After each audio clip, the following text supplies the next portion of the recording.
זה לא יעשה לי בעיות? לא יעשה לי בעיות. כן. אוקיי. בפעם שעברה, בסוף הפגישה, אנחנו השארנו שאלה באוויר. אני רציתי להתרחב מה הייתה השאלה, אבל הפגישה לא הועלתה ליוטיוב. ודיברתי עם אדם, שמכיוון שכנראה אפרים מעלה, אבל אפרים כבר לא חודש איתנו, זה יוצר חוסר רציפות.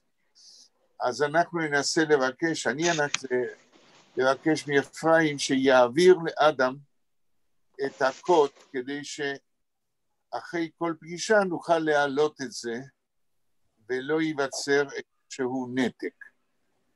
האם בלה זוכרת מה הייתה השאלה ששאלתי? הייתה שאלה של אנה. כן, זו הייתה שאלה של אנה לגבי הכתיבה שקראה לה פורנוגרפית של קצטניק. אוקיי. איך יכול להיות שהוא, שבחור ישיבה וכן הלאה, כתב בספרים שלו בצורה פורנוגרפית. אוקיי, עכשיו אגב, אנה ושלמה מצטרפים. יופי, טוב מאוד. אז מי חסר או לא, יהודית חסרה לנו. אוקיי. אז אני חוזר על השאלה של אנה. אנה איתנו. ערב טוב, צהריים מצוין. שלום. שלום, אנה. שלום.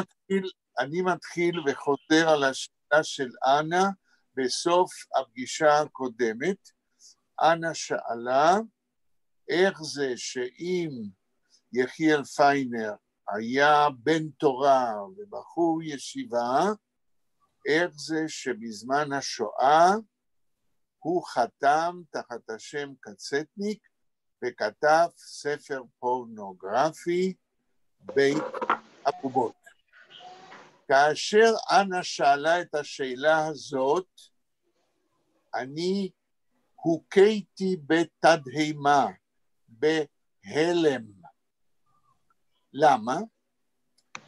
כי אנה שאלה שאלה כאילו שאלה לוגית. איך בחור ישיבה מתעסק בפורנוגרפיה? אבל אנה לא לבד בצורת השאלה הזאת. דן מירון, פרופסור של ספרות עברית, נערץ וחשוב, שכתב עשרות ספרים על ספרות עברית, גם כן אמר שקצטניק, זאת אומרת יחיאל פיינר, הוא פורנוגרף. ואז השאלה המשותפת, איך יכול להיות שפרופסור לספרות יליד הארץ, שיודע או שמע לפחות על השואה, יכול לשאול, או לא לשאול, אלא לכנות את קצטניק, את יחיאל פיינר, כפורנוגרף. כשאנה שואלת שאלה כזאת, אני יכול להבין. למה? אני כן מבין את אנה ולא את דן מירון, כי אני יוצא מן ההנחה, כן? שאנה, ואנה תגיד לי, כן? אם זה נכון, שאנה לא מכירה, כמו שהרבה מאיתנו בארץ, לא מכירה את ההיסטוריה של השואה. אנה, זה נכון? כן, אני יודע, זה היה משפחה שלי, אני יודע מה זה טראומה, מה זה גדול, זה טראומה, יש הרבה אנשים they are sick, there was many people sick, there was many dramatic lives. I have also in my family the people they passed the Auschwitz, they passed the Holocaust, the ghetto. נכון, אבל זה I was asking because they usually people religious, of course, it's not the 100, it's usually. They don't want after to be, these books pornographic, also they make the scandal. I was reading I was finding the main article about the Kazetnik after our lecture. I was very interesting. In Polish, I found only the two in university, Warsaw University Institute, the description about the house of the Buba. Of dolls, the house of dolls. Bobot, Beit Bobot. First of all, it's not a lot about the Kazetnik. I don't know, we have the literature after the Holocaust, after the ghetto, but nobody was described the life of the Kazetnik, just little bit, just who he has the name, Yehiel De, Nur, and how he came Kazetnik, blah, blah, blah. But my question only, because usually the religious people never want to change the life, to write such a pornography books. It's not because I am shocked the pornography, but why he have the power to do it. This is. What do you mean? Ma at רוצה להגיד why who had the power to write? Because this is the pornography, always it's very deep. There was the tragic, because the subject in this book, like Beit Bobot, was never touched before and after. There are not many people after Holocaust that touch the problem of this. עכשיו הבנתי יותר את השאלה של אנה. אנה לא אומרת, כן, קודם כל, כשאנה אומרת איך הוא כתב ספר פורנוגרפי, בית הבובות הוא לא ספר פורנוגרפי. בית הבובות, מה זה פורנוגרפיה? פורנוגרפיה זה כתיבה כדי לגרות את האינסטינקטים של הקוראים. מה שקצטניק עשה, הוא לא כתב את בית הבובות כדי לגרות את האינסטינקטים של הקוראים, אלא הוא מתאר תופעה היסטורית אמיתית של הכלכלה הנאצית. מה זאת אומרת?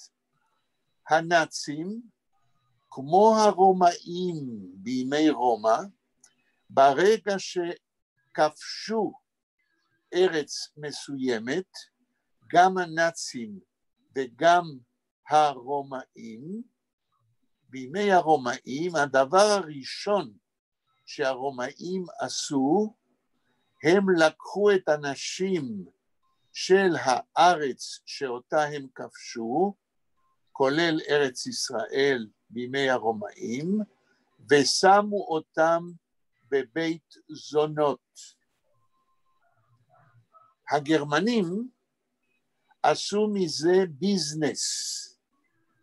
הגרמנים, ברגע שהקימו בתי זונות עם בנות צעירות יהודיות, לא במחנות, לא באושוויץ, באושוויץ אולי גם, אבל במחנות מיוחדים של נשים, שעל המחנות האלה בהיסטוריוגרפיה על השואה כתבו מעט. היחיד שאני מכיר שהזכיר את זה והתייחס לזה קצת, זה אביהו רונן. אביהו רונן כתב דוקטורט על The Destruction of the Jews from Zaglembia, ההרס של יהודי זגלמביה, שזה האזור שממנו בא קצטניק, ובדוקטורט שלו הוא מספר, מה? סוסנוביץ, סוסנוביץ, כן. בדוקטורט שלו הוא מספר על כך שהנאצים לקחו בנות צעירות בגיל ה-20, והסיעו אותם, הביאו אותם למחנות נשים מיוחדים, אבל אביהו רונן לא נכנס לפרטים. קצטניק, שכנראה הכיר את התופעה ההיסטורית הזאת, כיצד הגרמנים מרוויחים כסף כאשר הם מכריחים בנות יהודיות לשמש לזונות לקצונה הגרמנית עובדי כפייה של הגרמנים, ומשלמים להם כסף על זה. קצטניק הכיר את התופעה. עכשיו, בהיסטוריוגרפיה היהודית, כנראה, אני חושב, לא כתבו על זה כמעט דבר, כי אתם יודעים, זה בושה שבנות יהודיות שימשו כזונות, לא מרצונם, אלא כעובדות כפייה של הכובש הנאצי. עכשיו, יש עיתונאית גרמניה, קריסטה פאול שמה, שכתבה ספר על זה, על הכלכלה הנאצית בייסוד בורדלים, בתי זונות, וכיצד זה תרם לרווחים הכספיים של המשטר הנאצי. והיא גרמניה, והיא מזכירה את הדברים האלה, כמעט, ועל הנושא הזה לא כתבו. כאשר במשפר דמיאניוק, כן? שהיה פה בארץ, הביאו עדויות על מעשים בזמן באושוויץ. השתיקו את הדבר מכיוון שזה היה עניין של בושה. היה איזה פוריטניזם שרצה לא לדבר על עובדות היסטוריות משום הביישנות, איך זה יכול להיות שדברים כאלה קרו בשואה, כאילו הבנות האלה השמות. עכשיו אני רוצה להביא מקרה, איך אני אומר תמיד בארמית, בדידי הווה עובדה, זה קרה איתי ולכן אני יודע שזה דבר אמיתי.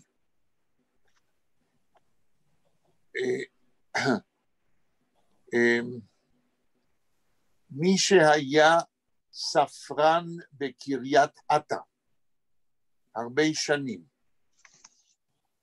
ושמו, שאני לא אזכור את השם,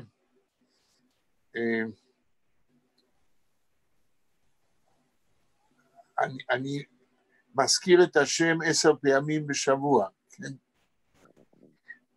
האיש, עוד מעט אני אזכר בשמו, יהודי חרדי שהיה בשואה, כתב ספרים רבים על השואה, היה עורך בין שנות ה-80 לשנות ה-90 של כתב עת, נקרא לו דתי, של המחנה הדתי, בשם זכור. מישהו יכול להיכנס לאינטרנט, ימצא את שמו. העורך של כתב העת זכור, איפה שהוא הדפיס במשך כ10 שנים מאמרים על תולדות היהודים הדתיים בשואה. הוא אפילו הדפיס מאמר או שניים שלי, כי הוא קרא מה שכתבתי על יצחק כצנלסון, והוא חשב שזה ראוי בכתב העת שלו. הוא נפטר לפני שנה-שנתיים בגיל 102, פה בירושלים. הוא היה ספרן בקריית אתא, ועבר לגור לירושלים לפני 30 שנה. בקריית אתא הוא עסק כספרן, באיסוף ביבליוגרפיה על תקופת השואה. אחד המומחים של ספרות חרדית ודתית על תולדות היהודים שומרי המצוות בשואה. והוא בעצמו פרסם, נדמה לי, 7 כרכים על תולדות האישה בשואה. ואני מתקרב למה שאני רוצה להגיד בקשר לניצול נשים יהודיות בבתי זונות של גרמנים. אני נפגשתי איתו ושוחחתי איתו, אפילו פרסמתי כמה פרוטוקולים של שיחות איתו בספר שלי על קצטניק, כי הוא הכיר את קצטניק ראשית שנות ה-30 בלודג'. כי גם קצטניק וגם האיש הזה,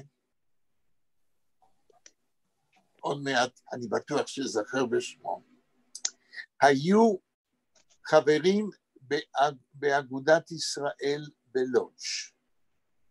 קצטניק בלודג' היה נציג של צעירי אגודת ישראל. בלודג' היה המרכז של צעירי אגודת ישראל, וקצטניק היה מופיע, לא כקצטניק אלא כפיינר, זה היה שמו, עוד לא היה קצטניק, היה מופיע בראשית שנות ה-30 כמשורר.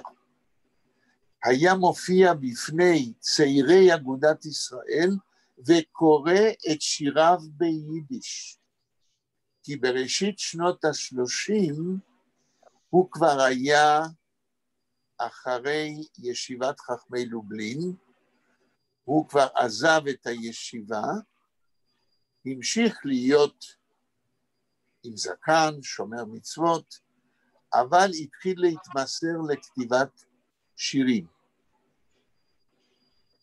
ויהושע איפשיץ, זה שמו של הספרן, היה אז בן 16, והוא עם קבוצת של צעירים של אגודת ישראל, בא לשמוע את יחיאל פיינר קורא משיריו. ובספר הזיכרונות של יהושע איפשיץ, יש לו גם ספר זיכרונות בשם כערער בערבה, הוא מתאר פגישה כזאת. עכשיו, יחיאל פיינר, כמו שאם אני זוכר דיברתי בפעם שעברה, היה אומנם משורר דתי מאנשי אגודת ישראל, אבל ביחד עם שני חבריו, שמואל נדלר ואלימלך שטייר שהזכרתי בפעם שעברה, הם היו שלישייה של משוררים דתיים שהיו פתוחים לעולם ולזרמים בספרות העולם, והצעירים האלה, איפשיץ בן ה-16, הם לא היו מספיק בשלים עדיין, ולא זזו מ4 אמות של התפיסה החרדית של אגודת ישראל.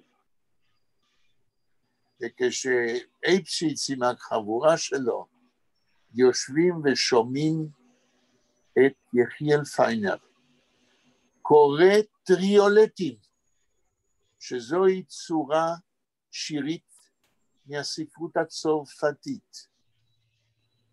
אז איפשיץ מספר לי, באחד הפרוטוקולים שהתפסתי, שפרסמתי, הוא אומר, יחיאל פיינר הזה עם הטריולטים שלו, אנחנו חשבנו שהוא גרפומן. למה? אני מניח, כי הוא לא כתב ברוח החרדית המסורתית, אלא הפך למשורר דתי מודרני. וכל התנועה הזאת, כל המהפך הזה במחנה של אגודת ישראל, 6 סופרים צעירים שנפתחו אל רוחות העולם מבלי לוותר על האמונה שלהם ועל הדתיות שלהם ולמקורות שמהם. הדבר הזה היה חידוש בעיני צעירים כמו אייבשיץ, ואז הוא מספר, אני עוד אגיע למה שאני מבטיח, אז הוא מספר בזיכרונות האלה, חשבנו שהוא גרפומן, ועשינו לו את המוות וזרקנו עליו מגבות רטובות כמחאה. כן? אייבשיץ מכיר בשיחות איתי שפיינר היה מוכשר, אבל נאמן לזיכרונות לפי התקופה, כן? הוא מתאר שהייתה איזו התנגדות, שהנה הופיע אחד עם רוחות מודרניים בשפה חרדית, הם לא יכלו להכיל את זה. אז מה רציתי להגיד? בא אותו אייבשיץ יום אחד, או יותר נכון, אני באתי לבית שלו, בירושלים, שהוא כבר גר בירושלים, ברחוב מיכלין 9, בבית וגן. ואני מראיין אותו. אתם שואלים משהו? מישהו שאל? תגידו כן או לא, אני... לא, שמעתי... לא. אז אני בא לבית של אייבשיץ, הוא מראיין אותו. ואני אומר לו, מר אייבשיץ, בכרך הראשון של הספרים שאתה פרסמת על תולדות האישה בשואה, במבוא אתה מדבר על פגישה שהייתה לך בתחנה המרכזית של חיפה. מי שמכיר את התחנה המרכזית של חיפה, מישהו מכיר? כן. שהאוטובוסים ככה מסתובבים, עולים ויש שם בית קפה, כן? סתם ליד הנמל. כן. הוא אומר, אני יושב שם כדי להיפגש עם אישה, ניצולת שואה, שפנתה אליי, כי ידעה שאני כותב על השואה, וביקשה להיפגש איתי. אבל היא ביקשה להיפגש לא בבית שלה, לא בבית שלי, אלא במקום ניטרלי. אז אני נפגש איתה, חשבתי, הוא אומר, לפגישה של איזו שיחה קצרה, ישבנו שעות, והאישה מספרת את הדבר הבא. אני הייתי בבית הזונות הנאצי, והיא מספרת לו על העובדה ההיסטורית הזאת, והיא אומרת, יש לי בעיה גדולה מאוד. הבן שלי, או הבת, אני לא זוכר, כן? פגש או פגשה גרמני, התאהבה או התאהב בה או בו, והם עומדים להתחתן. ואני לא יכולה לעמוד בזה. אחרי מה שהגרמנים עשו איתי. והיא ביקשה, סיפרה לו את כל הסיפור. ואז אני שואל, מר אייבשיץ, במבוא לספר שלך, אתה לא מספר לי את כל זה. במבוא אתה ברמז. אתה לא אומר את שם האישה. למה אתה לא מספר את העובדה ההיסטורית הזאת? אז אייבשיץ אומר לי, אשתי שתחיה, אז עוד היא חיה. אחר כך נפטרה והוא התחתן עם חוקרת שואה מארצות הברית. אז זה סיפור אחר. אשתי אמרה לי שאסור לי, בגלל הבושה, אסור לי לספר את הסיפור כולו. ולכן אני רק לצורך ההיסטוריה רמזתי על העניין. עוד עובדה היסטורית, כן, לפני שאנחנו ניגשים לקצטניק והתשובה על השאלה של אנה. Professor, תודה רבה, sehr interessant, sehr, sehr. Ich habe gelesen, we have now the book about this tragical face of the Nazi for the Jewish woman. But I have the last my question about the Katzetnik. Last question. I was reading, לא, רגע, אנה, אני עוד לא גמרתי לענות על השאלה הראשונה. אחר כך תוכלי לשאול כשאני אגמור, בסדר? בסדר. Let me finish the answer to your first question. טוב, בסדר, בסדר. אני לא רוצה להרבב שמחה בשמחה, מה שאומרים. אוקיי, אז... עיין לשמחה. עיין לשמחה, אני אומר את זה באירוניה כמובן. עוד עובדה היסטורית שמצטרפת לעניין שקצטניק לא המציא שום דבר, אלא הוא מתאר תופעה שהייתה ידועה לו כניצול שואה. איך קראו למפקד של הפלמ"ח? שדה. כן. יצחק שדה. יצחק שדה היה תלמיד של הלל צייטלין בפולין. יצחק שדה כמפקד של הפלמ"ח פרסם ספר, כרגע שכחתי את השם, לא טוב שאני שוכח, ובספר הזה יש לו פרק שנקרא אחותי על החוף. על איזה חוף הוא מדבר ומי זאת אחותי. הוא מספר בפרק הזה על ניצולת שואה שניצלה מבית זונות כזה והגיעה ועלתה לארץ והוא חיכה לה על החוף. היא לא ידעה איך היא תחיה בארץ עם ההיסטוריה הזאת שלה. והיא סיפרה לו את הסיפור. והוא על הפרק הזה מספר את העובדה ההיסטורית הזאת. עכשיו, בדי גולדנה קייט של סוצקבר, בז'ורנל, סוצקבר תרגם את הפרק הזה ליידיש, וכתוספת באים דברי קצטניק, שאומר, אני הייתי בסביבה, כי אני הכרתי את האישה הזאת. יכול להיות שזה אותה אישה שעליה הוא כותב בבית הבובות.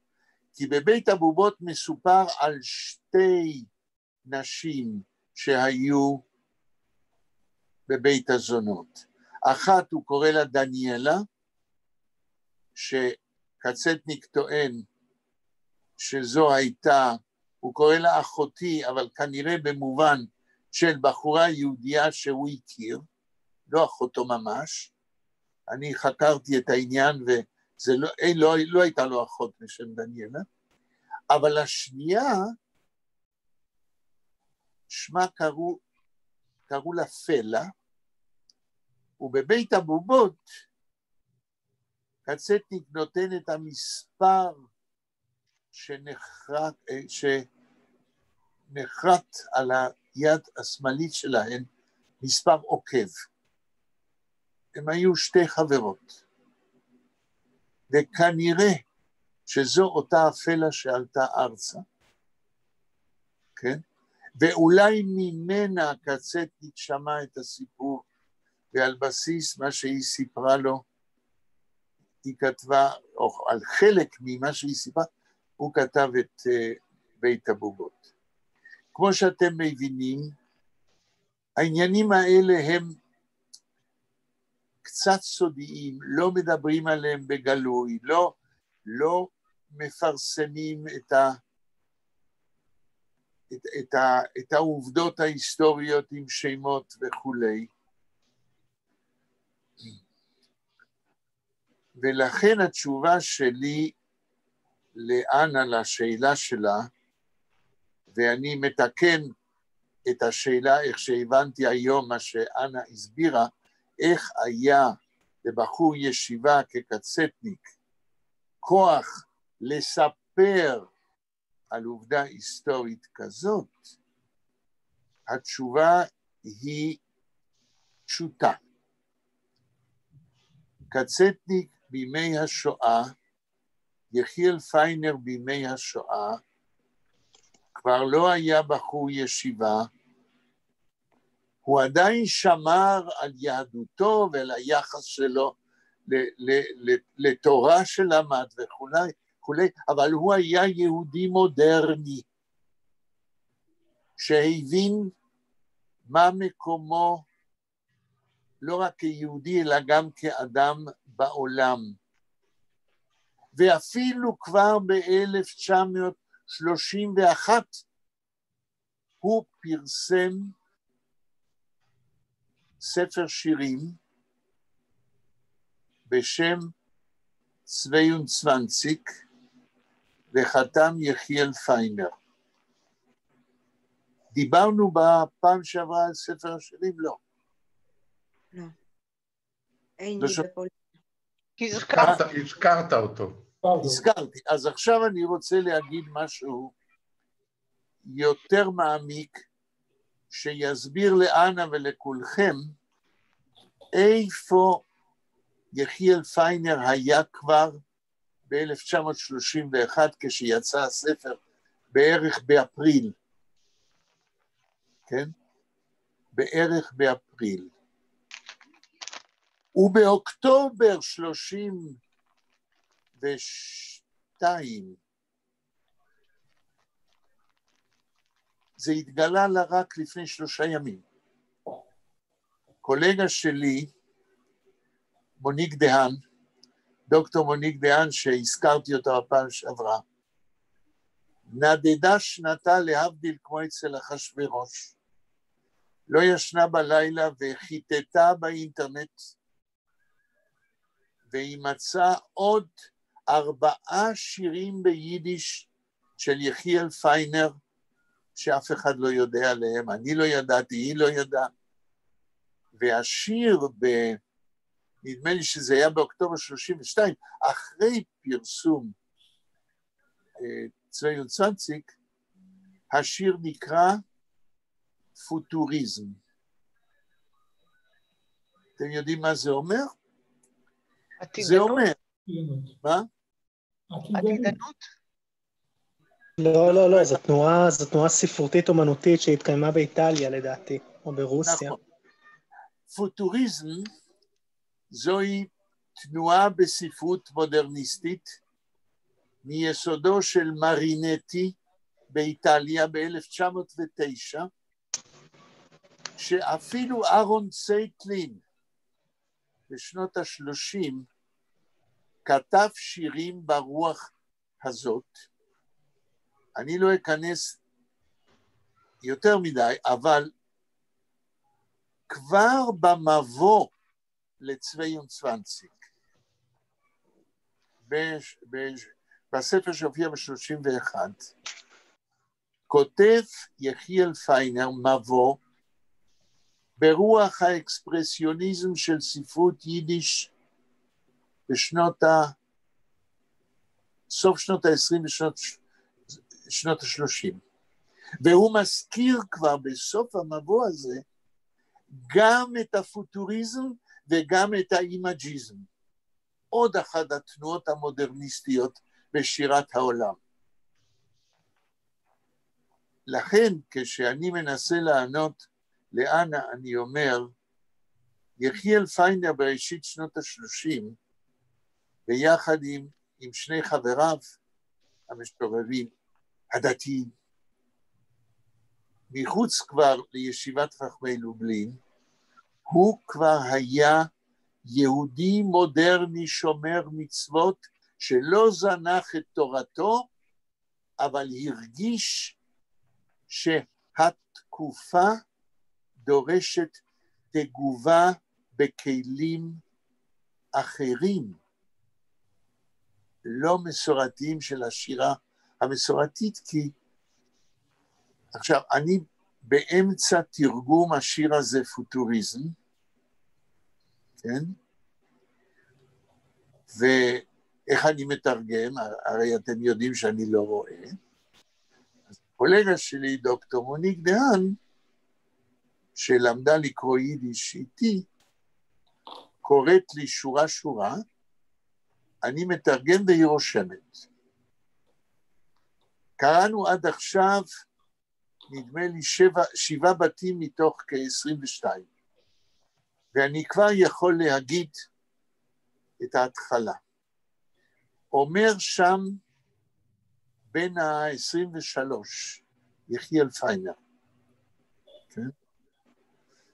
אז הוא אומר, ואני מתמצת, בימים של קריסת רעיונות, בימים של חורבן של אידאות, בימים של,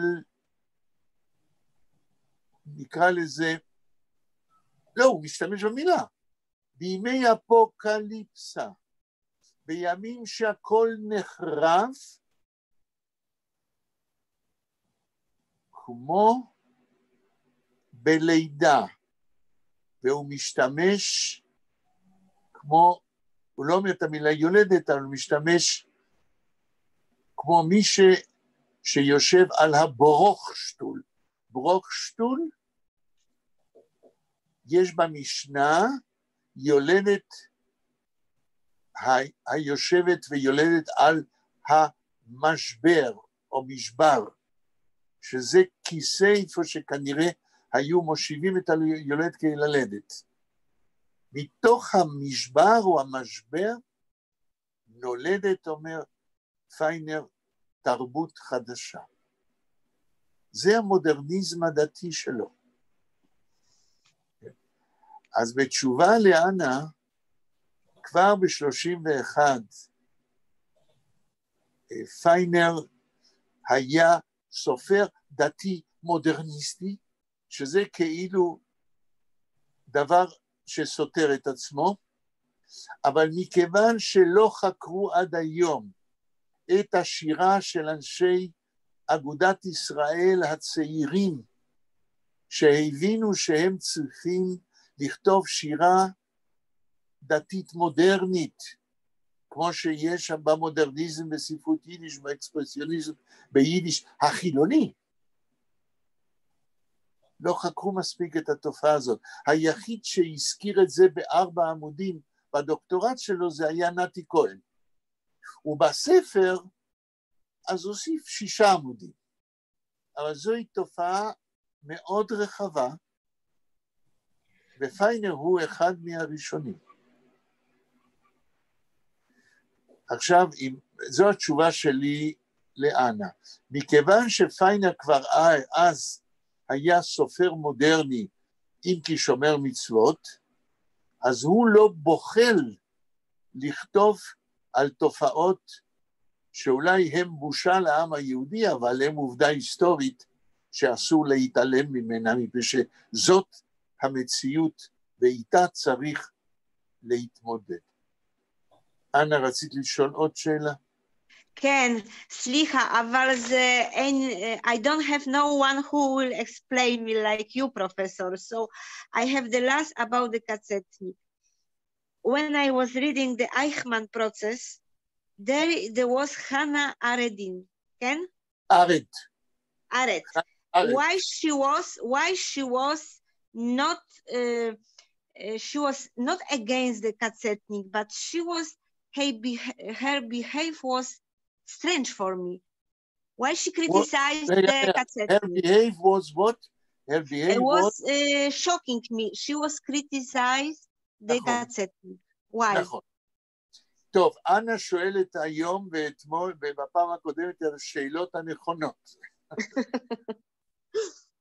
חנה ארנדט, ברגע שקראתי את הספר שלו, משפט בירושלים, על משפט האחד, חנה ארנדט היא היסטוריונית חשובה מאוד. אני לא היסטוריון ואני לא מכיר, היא כתבה על הטוטליטריות והיא היסטוריונית חשובה, אבל אני כן קראתי, כשקראתי את הספר שלה, אני קראתי טוב טוב מה שהיא כותבת על קצטניק. וכשקראתי מה שהיא כותבת על קצטניק, אני כבר הכרתי את קצטניק, ואפילו כבר פרסמתי ספר עליו. ואני חייב להגיד שהתגובה הראשונה שלי, חנה ארנדט כותבת שטויות על קצטניק. יכול להיות היסטוריון חשוב, שאם הוא לא מכיר את התרבות שממנה קצטניק בא, ואם הוא לא מכיר את כתביו, ואני מניח שחנה ארנדט, מכיוון שהיא ילידת גרמניה, תרבות יהודית זה לא הצד החזק שלה בכלל, אני גם מניח שהיא לא קראה את קצטניק. אני לא הייתי לומד ממנה על קצטניק. זאת התשובה שלי לאנה. יש שאלות? מישהו רוצה לשאול? לא שאלה, אבל רציתי להוסיף משהו לנושא הזה של נשים יהודיות בשואה. דוקטור אסתי דרור, אחותי, כתבה... רגע, אסתי מה? דרור. דרור, אוקיי. היא חברה בקיבוץ בית אלפא. אוקיי. כתבה עבודת דוקטור בהנחיה של פרופסור רותי לין מאוניברסיטת חיפה, על ניצול מיני של נשים יהודיות בשואה. אני לא ידעתי על זה. רגע, זה נמצא באינטרנט? אני יכולה לשאול את אחותי. רגע, אפשר להשיג את הספר? אפשר לקנות אותו? היא כתבה ספר, היא כתבה גם ספר, והספר נקרא כיצד שרדת. כיצד שרדתי? כיצד שרדת. כיצד את שרדת. ואיפה פורסם הספר? אני יכולה לברר את כל הנתונים, אני לא זוכרת כרגע. אני אודה לך מאוד אם תכתבי לי אימייל עם הפרטים, אני חייב את הספר הזה לראות, כי לא נתקלתי בספר, בדוקטורט הזה, וחיפשתי הרבה חומר על העניינים האלה. כן, זה מלפני 7 או 8 שנים, משהו כזה, זה לא כל כך... זה עוד יותר חמור. לפני 7 שנים הייתי צריך לפגוש את זה. כן. בכל אופן, היא ראיינה, מה שנקרא, תפסה אותם ברגע האחרון, ניצולות שואה. בגיל מתקדם. בגיל מתקדם מאוד, כן. עכשיו, המאפיין של כולן היה, הוא שאלה שהסכימו לתת איזושהי עדות, זה לא קרה להן, זה קרה למישהי שהן מכירות, או לחברה שלהן. פנטסטי.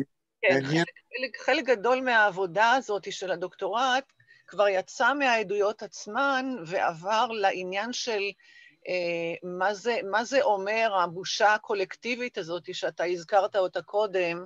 בדיוק. אנחנו צריכים להבין, אנחנו לא נמצאים בעידן של מיטו, שנשים עולות על האינטרנט ומתפרסמות, וזה בסדר, וזה... אנחנו מדברים על תקופה אחרת לגמרי, אנחנו מדברים על תקופה של נשים, שכל מה שהן רצו, אם הם נשארו שפויות, כן? כי היו כאלה... לשקם את עצמם ולשכוח. בדיוק.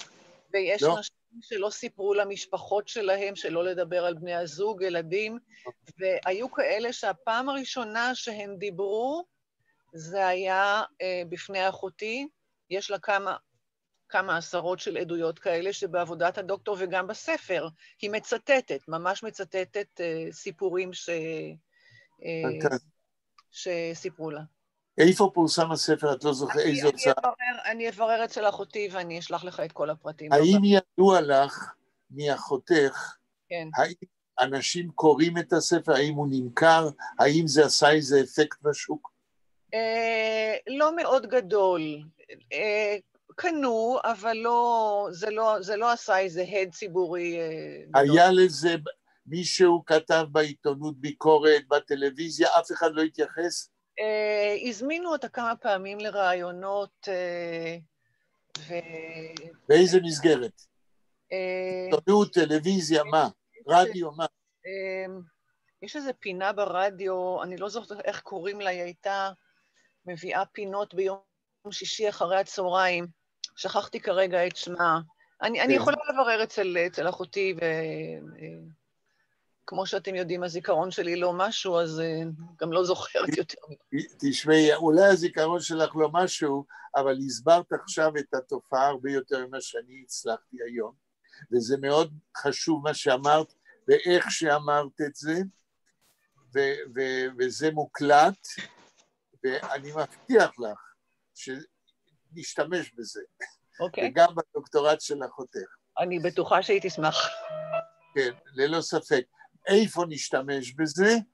אז אני אולי הזכרתי, ואם לא אני מזכיר, מכיוון שדוקטור מוניק דהן מצא עשרות פרסומים ביידיש של פיינר, אנחנו מתכננים, זה ייקח שנים, כי זה מחקר רציני, מתכננים לפרסם את המאמרים האלה בעיתונות יידיש במקור, עמוד מול עמוד עם תרגום לעברית, ועם ביוגרפיה וניתוח השירים של פיינר עד לשואה, כדי להראות האם יש רציפות ואיפה הקשר בין מה שיחיאל פיינר היה וכתב בין שתי מלחמות העולם, לבין המוכנות, אם הייתה או לא הייתה, כדי להפוך לקצטניק בימי המלחמה.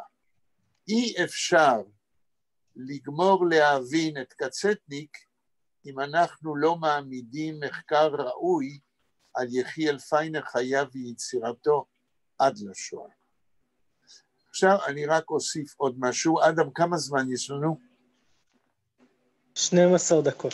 אוקיי, אז אני רוצה להוסיף משהו במסגרת הזאת של 12 לנושא של הדיבורים שלנו. וברוח מה שבלה אמרה, כי היא תיארה בצורה מאוד ברורה כיצד בחברה הישראלית הנושא של ניצול גרמני של בנות יהודיות לצורך זנות למען רווח כספי, כיצד הדבר הזה בחברה הישראלית, כמו שאמרת, לפני מיטו, היה טאבו, ולכן עד היום הדברים עדיין בראשיתם. המחקר והתיאור של מה שקורה וקרה. בדידי הווה עובדה, כמו שאני נוהג להגיד, זה קרה איתי. וזה היה a disaster. בעניין הזה. יום אחד מטלפנת אליי גל גבאי. מכירים את השם?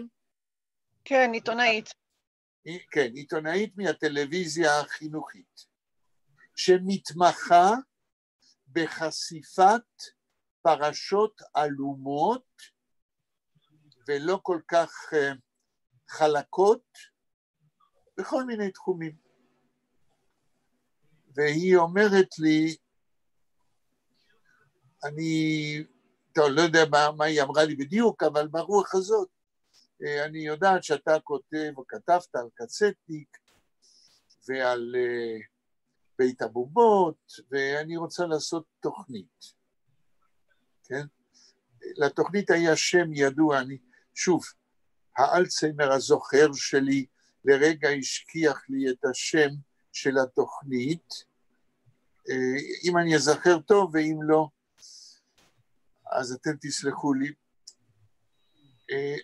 אני עושה תוכנית, במסגרת התוכניות בתוכנית הזאת, זה חשיפת פרשות אלומות, לא מוכרות. אז היא אומרת, אני רוצה לראיין אותך בקשר לקצטניק והעניין הזה של בית הבובות, ואמרתי ברצון. יום אחד אני יושב בהר הצופים, אולי התיאור הדרמטי ייקח יותר מ-12 דקות, נראה. אני אנסה לקצר. בחדר שלי, ומופיע גל גבאי, עם כמה טכנאים, כל אחד מ4 הטכנאים מחזיק ביד רפלקטור, הם שמים אותם בכל 4 פינות החדר שלי, מבלי לשאול אותי, ואני לא רואה. מסדרים לי, מורידים לי השולחן, שמים על השולחן, מסדרים את החדר לגמרי מחדש, בשביל זירת הצילומים, ואני ראיתי כבר את הקטסטרופה, איך אני אמצא הרי עם זה שלא רואה, אבל אני יודע איפה כל דבר, והנה הם עשו לי בלגן, זה כבר הכניס אותי במצב רוח קשה, אבל התגברתי, ואז היא יושבת מולי, ואני צריך להגיד שלפני שהיא באה, שלחתי לה חומרים, שלחתי לה את יצחק שדה, אחותי על החוף, שלחתי לה קטע מקצטניק, מבית הבובות, שלחתי לה דברים שתומכים במה שאני אומר, שזוהי תופעה היסטורית שהנאצים לצורך הכלכלה שלהם, שמו בנות יהודיות בבתי זונות והרוויחו מזה כסף. כל זה שלחתי לה לפני הפגישה. אז היא יושבת מולי, ומתחילה ככה. אתם תוכלו לראות את הסרטון הזה, כן? וקום. וקום נקראת התוכנית, סדרת הדברים, זה יקרה וקום. תוכלו לראות את זה. אז אם אני לא מדייק, תוכלו לתקן אותי שתראו את זה. דן מירון טוען, היא אומרת שקצטניק פורנוגרף. זאת שכתבה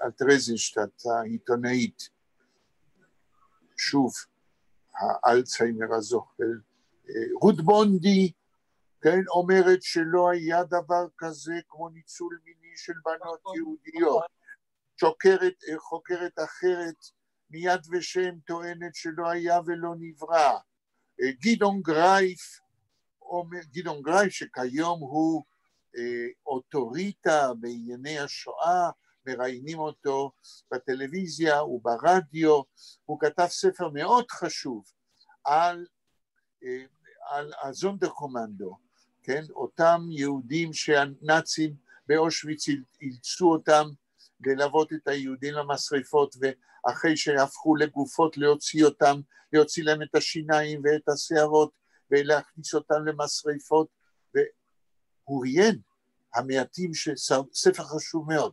אבל גדעון גרייף היא אומרת לי, וטוען שאין דבר כזה. מה אתה אומר?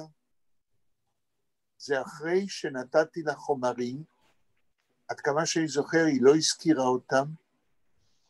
אני הייתי קצת בשוק, שמקדישים, זה היה אולי איזה רעיון של שעתיים או משהו, והיא מספרת על כל מה שאחרים אומרים שאין דבר כזה, ואז נותנת לי קצת זמן, דיברתי מה שדיברתי,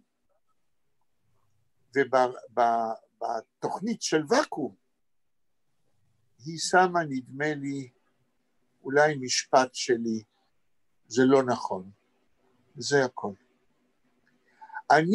אני אין לי נגד גל גבאי שום טענות, אבל זה משקף, אם יש דבר כזה, כיצד החברה שגל גבאי, עם כל החשיפות בתוכנית ואקום שלה, היא מייצגת נאמנה באותה תוכנית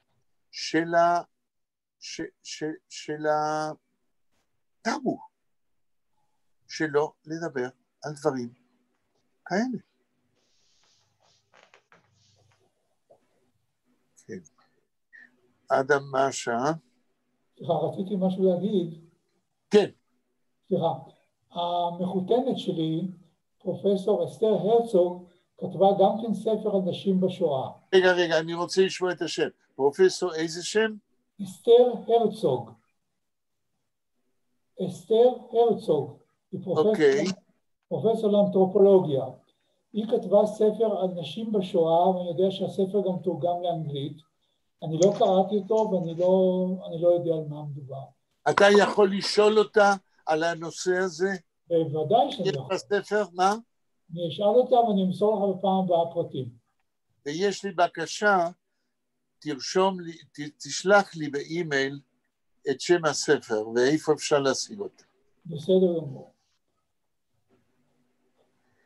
טוב, כמו שאתם רואים, בלי שהתכוונו, קם פה לתחייה נושא שהוא די לא ידוע, ובכל זאת אני שומע, היום למדתי, יש 2 ספרים, שאולי בהם יש חומר, באחד ודאי, כן?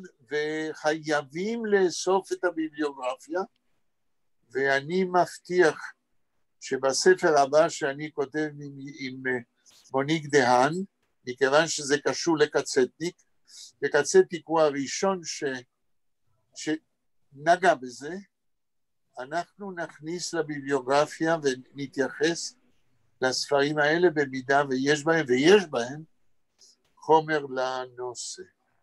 אני לא מכיר את כתובת המייל שלך. אדם.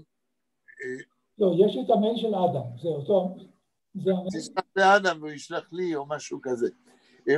מה השעה, רבותיי? עכשיו 57. אני רוצה לומר משהו, פרופסור. כן. אני קראתי את ספרו של גרייף על הזונדרקומנדו. כן. ואני רוצה לומר לך שיש שם תיאורים שהם לא כל כך מחמיאים מן הצד היהודי. ולכן זה מאוד מוזר מה שאתה מספר שהוא הכחיש את הדבר. רגע, קודם כל תפרט ותנמק. מה זאת אומרת לא דברים מחמיאים? אתה רוצה להגיד שהוא לא מתאר עובדות היסטוריות או מה? לא, בוודאי שהוא מתאר עובדות היסטוריות. אבל אני כיהודי גאה, לא כל כך גאה במה שנעשה שם על ידי הזונדרקומנדו.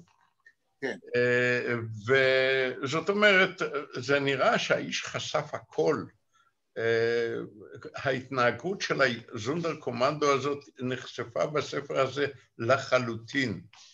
ועכשיו אתה אומר שכאשר דובר על זונות יהודיות, הוא כאילו התעלם מזה, או שזה... אני חייב להגיד משהו בהקשר הזה, סליחה. פשוט יש 2 גישות מחקר. לשלמה, רק דבר, כי הוא כנראה לא מכיר את הנושא, זה לא... לא, בסדר, זאת ההערה שלי, זה הכל. אוקיי, אדם, מה אתה אומר? שפשוט יש 2 גישות למחקר בנוגע לדבר הזה. כן. יש גם גישה במחקר שהיא לא מכירה במציאות. אני חושב כרגע אני מסתובב עם תחושה שאני צריך לחיות כמו החתול של שרודינגר עם 2 מצויות, בה הדבר יתקיים ולא יתקיים במקביל. למה? כי 2 הטענות מלאות בהוכחות כאילו שמתקיימות זו לצד זו. אתה רוצה להגיד שיש חוקרים שלא היה ולא נברא? יש חוקרים שאומרים שלא היה ולא נברא? זה גישת מחקר שאומרת שבסוף הטענה המרכזית היא שגרמנים לא היו יכולים לקיים יחסי מין עם יהודיות בשנות המלחמה, כי היה להם אסור. כלומר, זה היה עונש בר מוות. ואתה מאמין לגרמנים. אני מאמין לשתי הצדדים עכשיו, אני לא יודע למה להאמין. אוקיי, רבותיי, פה נפתח ויכוח שנמשיך אותו פעם אחרת, אבל בפעם הבאה צריך לחזור למוניש. הרעיון התחיל, אני אומר לכם תודה, אני הולך לשמוע על הרב שנדלץ. תודה רבה. תודה רבה. תודה רבה. תודה רבה.